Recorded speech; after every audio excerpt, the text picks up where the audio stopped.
சூப்பரான உருளைக்கிழங்கு போண்டா டீ கடையில் இருக்கிற டேஸ்ட் மாதிரி எப்படி செய்கிறதுன்னு பார்க்கலாம்.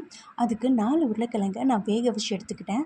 அதை நல்லா மேஷ் பண்ணி வச்சுக்கோங்க. நல்லா கொலைய வேக வச்சுக்கோங்க. அடுத்தது 2 வெங்காயத்தை நல்லா பொடி பொடியாக நறுக்கிக்கிட்டேன். இப்போ கடாயில் கொஞ்சமாக எண்ணெய் ஊற்றி கடுகு வெங்காயத்தை போட்டு நல்லா வணக்கிக்கோங்க. கூடவே கொஞ்சமாக மஞ்சத்தூள் மிளகாத்தூள் போட்டு நல்லா வணக்கிக்கோங்க. வணக்கினதுக்கப்புறம் நான் மேஷ் பண்ணி வச்ச பொட்டேட்டோவையும் போட்டு நல்லா மசிச்சுக்கோங்க.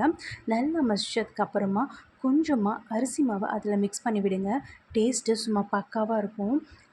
இப்போ பேட்டர் ரெடி பண்ணிக்கிறேன். நான் ரெடிமேடு பஜ்ஜி மாவு மிக்ஸ் தான் எடுத்திருக்கேன். நீங்கள் வேணுன்னா கடல மாவு கொஞ்சம் மிளகாத்தூள் கொஞ்சம் அரிசி மாவு போட்டு நல்லா மிக்ஸ் பண்ணி எடுத்துக்கோங்க. இப்போ எடுத்து வச்ச உருளைக்கிழங்க நல்லா மிக்ஸ் பண்ணி நல்லா கொஞ்சம் கெட்டியாக இருக்கணும் பேட்டர். அதில் இப்போ எண்ணெய் சூடான பிறகு நம்ம போட்டுக்கலாம். இப்போ உருளைக்கிழங்கு வெந்ததும் அது மேலே வந்துருச்சு. இப்போ அதை நம்ம எடுத்துடலாம். இப்போ சூப்பரான ரொம்ப டேஸ்ட்டான உருளைக்கிழங்கு போண்டா ரெடி ஆகிடுச்சு. ஈவினிங் ஸ்நாக்ஸோட டீயோடு சாப்பிடுங்க. செம்ம டேஸ்ட்டாக இருக்கும்.